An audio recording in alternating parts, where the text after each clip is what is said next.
संघर्ष fast news सदैव आपल्या सेवेत. आखेवर असलेला मतदारसंघ या शहापूरच्या मातीने, शहापूरच्या भूमीने मुंबई आज त्या शहापूरवर या ठिकाणी टिकलेली आहे. आदरणीय जयंत पाटील साहेब, मुंबईसाठी लोक बोलतात की लोकल ट्रेन म्हणजे ही मुंबईची वाहिनी आहे, परंतु आम्ही म्हणतो की शहापूर मधून पाईपलाईन जाणार हीच खरी अर्थाने मुंबईची लाईन आहे. परंतु मुंबईला आम्ही ताण भागवतो, परंतु आमचा तालुका या ठिकाणी ताणलेला राहतो. यासाठी आदरणीय माझे वडील स्वर्गीय बरोबर साहेब यांनी एक स्वप्न पाहिलं होतं की मुंबईची टंचाई, शहापूरची टंचाई मुक्त करून जो माझ्या माता भगिनीचा डोक्यावरचा अंडा उतरवणं हा एक त्यांचं धोरण होतं. परंतु माझ्या वडिलांना त्या ठिकाणी तितकं आयुष्य परमेश्वराने दिलेलं नाही. माझ्या वडिलांच्या जडणघडणीत ज्यांचा सहभाग होता, ज्यांचं सहकार होतं, त्या स्वर्गीय सोनभाऊ बसवंत, विठ्ठलदादा खाडे, पाशे देशमुख साहेब, स्वर्गीय विठ्ठलराव बेरे साहेब, कारा पातकर साहेब, अण्णा दानके साहेब आणि राष्ट्रवादी काँग्रेस पक्षाचे संस्थापक तालुक्याचे अध्यक्ष जयवंतराव वेखंडे यांना मी या ठिकाणी वंदन करतो. आदरणीय महाविकास आघाडीचे नेते आदरणीय पवार साहेब, आदरणीय उद्धवजी साहेब आणि आदरणीय राहुलजी यांच्या आशीर्वादाने, आमच्या जयंत पाटील साहेबांच्या आशीर्वादाने, आमच्या मामाच्या आशीर्वादाने ही उमेदवारी मिळाली. या मतदारसंघात साहेब, हा मतदारसंघात 125 किलोमीटर विखुरलेला आहे. या मतदारसंघात खऱ्या अर्थाने ज्या समस्या आहेत ती प्रथम समस्या पिण्याच्या पाण्याची. या मतदारसंघाच्या समस्या आहेत ती सिंचनाची. की मुंबईला साहेब मोठमोठी धरणं या तालुक्यातली आहेत, तांचा, भाता, वैतरणा, पैवैतरणा, परंतु धरण उशाला कोरड घशाला. साहेब, मी आमदार असताना माझ्यासोबत या बावलीचा प्रश्न तुम्ही अनेक वेळा मला साथ दिली. साहेबांनी तो प्रश्न समजून घेतला आणि बावलीला 325 कोटीची योजनेला, 285 गावाच्या योजनेला त्या ठिकाणी मंजुरी मिळाली. साहेब, त्या योजनेचं 70% काम सुरू आहे. आता ज्यांना 20 वर्ष जनतेने संधी दिली त्यांनी ही बावली योजना कशी नकारात्मक आहे हे लोकांना पटवून देण्याचं काम सध्या सुरू आहे. तिच्यात पाणीच नाही, तिच्यात आमकत नाही. मग त्याच्या बदल्यात या कॅनलला 2 पाईप टाकायचे, एक पिण्याला आणि एक शेतीला.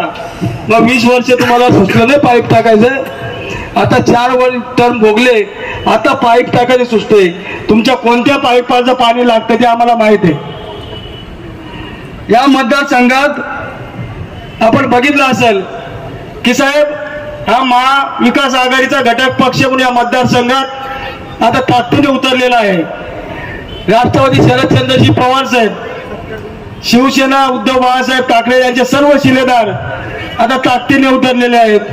काँग्रेसचे सर्व आमचे शिलेदार उतरलेले आहेत. सीपीएमचे सर्व आमचे लाल सलाम या ठिकाणी मोठ्या संख्येने उपस्थित आहेत. रिपाई शुक्लरचे सर्व कार्यकर्ते, पदाधिकारी या ठिकाणी उपस्थित आहेत. आणि प्रामुख्याने या मतदारसंघात कुणबी सेना प्रमुख विश्वनाथजी पाटील साहेब यांनी सुद्धा पाठिंबा देऊन आशीर्वाद मला या ठिकाणी दिलेला आहे. आणि मग सर्वांची साथ या निवडणुकीत लाभलेली आहे. प्रश्न सांगायचे विविध प्रश्न या ठिकाणी उपस्थित आहेत. महत्वाचा प्रश्न साहेब पिण्याच्या पाण्याचा. या तालुक्याला मीच ती बावली योजना मंजूर केली, क्रीडा संकुल मंजूर केलं, प्रशासकीय इमारत मंजूर केली, बसपोर्ट मंजूर केलं, रोजगारासाठी MIDC मंजूर केली. हे सर्व मंजूर प्रकल्प या 5 वर्षात कुठल्याही प्रकारची चालना आताचा लोकप्रतिनिधी त्या ठिकाणी दिलेली नाही.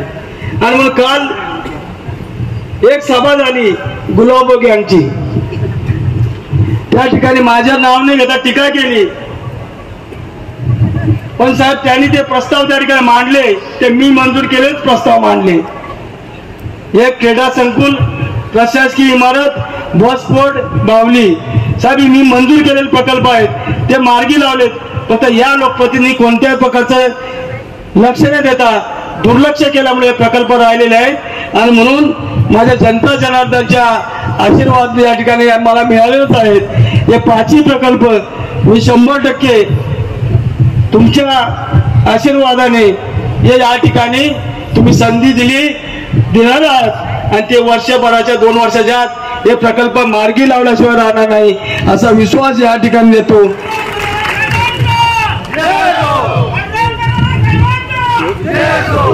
खरं म्हणजे आता समोरचे उमेदवार आहेत त्यांचे मित्र पक्ष त्यांचं निवडणुकी अर्ज भरेपर्यंत किती शक्य होतं माहीत नाही, परंतु आपली साहेब महाविकास आघाडीची अशी वज्रमूठ आहे.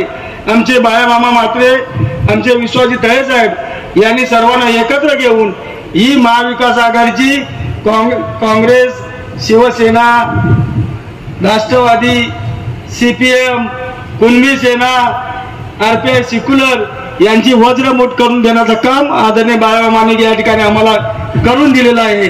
आणि म्हणून आता ही वज्रमूठ कोणालाही उघडणार नाही, ती मूठ अशीच राहील. साहेब या तालुक्यात 20 वर्षाचा जो कामं झालीत, काहीच कामं झाली नाही, फक्त नारळ फोडण्याचं काम. एक आचारसंहितेच्या 15 दिवस अगोदर 4-5 पोते नारळ फुटले असतील, 500 कोटी 700 कोटी, त्याच्यातून एकच काम केलं का या निवडणुकीत वाटण्यासाठी मलिता जमा केला. काल अजितदादांनी सांगितलं की मी आता खूप निधी देणार आहे, पण दिलाय त्याचा काय केलं? कोणत्याही प्रकारचा विनियोग जनतेच्या हिताच्या प्रकल्पासाठी या आमदारांनी या ठिकाणी काम केलं नाही. आणि मग माझे अनेक एक उजव्या बाजूला बसलेले डाव्या बाजूला व्यासपीठासमोर अनेक पत्रकार मित्र आहेत, त्यांनी आमच्या त्या पत्रकार मित्रामधल्याच एका पत्रकार मित्रांनी एक वात्रिका छापून दिली. त्या पत्रकार मित्राचं नाव आहे उमेश बेरे. ती वात्रिका एक वाचून दाखवतो आणि मी माझं भाषण संपवतो. विकासावर दरोडा. इथं विकासावर दरोडा पडला, कोणी आहे का विकास करायला? इथं विकासावर दरोडा पडला, कोणी आहे का विकास करायला? जिथं विकासच चोरीला गेला तिथं आहे का कोणी सावरायला? मतांची झोळी घेऊन दारोदारी गेले. 5 वर्षापूर्वी झोळी पसरली होती ना, 500-1000 कोण टाकत होते. मतांची झोळी घेऊन दारोदारी गेले, भूल तापा देऊन निवडून आले. 5 वर्षे खाऊन पिऊन गब्बर झाले, अजीर्ण होण्याआधी पुन्हा शरण गेले. अजीर्ण होण्याआधी पुन्हा शरण गेले. बंद करा नौटंकी, राजकीय तडीपारी अटल आहे. बंद करा नौटंकी, राजकीय तडीपारी अटल आहे. भूमिपूजन उद्घाटने फक्त तुमचं ढोंग आहे. टक्केवारी खाऊन पोटात आलेली कळ आहे. भूमिपूजन उद्घाटनाने फक्त ढोंग आहे. टक्केवारी खाऊन पोटात आलेली कळ आहे. मगरीचे खोटे अश्रू पुन्हा चालणार नाही. मागच्या निवडून रडला होता ना, अश्रू गाळत होता, अविद्याताई पुसत होती आमची, बिचारा रडतोय. मगरीचे खोटे अश्रू पुन्हा चालणार नाही. आमदार म्हणजे शोभेची वस्तू नाही. 5 वर्षे गायब असता कुठे? 5 वर्षे गायब असता कुठे? मतदार राजाची तेव्हा आठवण नसते. खड्डा स्वतःच खोदून ठेवलाय. खड्डा स्वतःच खोदून ठेवलाय. त्यातच तुमचा राजकीय रास्ता आहे. आमदारकी कायमची गाडली जाईल. आमदारकी कायमची गाडली जाईल. जनतेच्या मनात किंमत तुमची स्वस्त आहे. एक पत्रकाराने या ठिकाणी याची वाक्य समजलेली आणि जनतेला समजलेलं आहे. आणि म्हणून या मतदारसंघात जे माझे प्रलंबित तुमचे हिताचे प्रश्न आहेत ते सोडवण्यासाठी, विधानसभेत तुमचा आवाज उठवण्यासाठी आणि महाविकास आघाडीचे आदरणीय शरदचंद्रजी पवार साहेब यांच्या नेतृत्वाला असलेले सरकार आणि उद्धव साहेबांना मानाच्या खुर्चीत बसवण्यासाठी, शहापूरमधून एक बोट उंच करण्यासाठी तुमचा सर्वांचा आशीर्वाद या येत्या 20 तारखेला असावा. आणि म्हणून येत्या 20 तारखेला आपले सर्वांची निशाणी तुतारी वाजवणारा माणूस या निशाणीसोबतचं बटन दाबून आपण या ठिकाणी मला विजय करा आणि आपली सर्वांची सेवा करण्याची संधी द्या एवढंच बोलतो, थांबतो. रामकृष्ण हरी. धन्यवाद.